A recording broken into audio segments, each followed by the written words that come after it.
আমাদের দুজনে একটা ছোট্ট জীবন।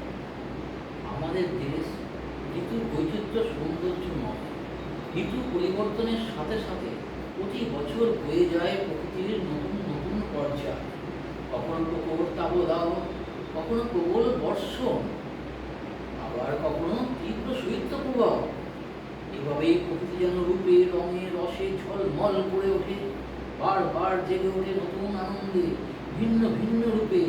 সেই রকমই বসন্ত ঋতু, যা ঋতুরাজ নামে পরিচিত। একে মধু মাসও বলা হয়। বাংলা পঞ্জিকা অনুযায়ী ফাল্গুন ও চৈত্র, এই দুই মাস নিয়ে হয় বসন্তকাল।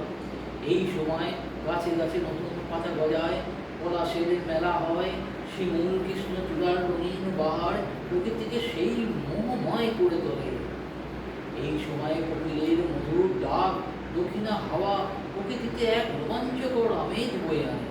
বসন্ত মানেই একগুচ্ছ কবিতা, গান, ভালোবাসার বঙ্কিমালা।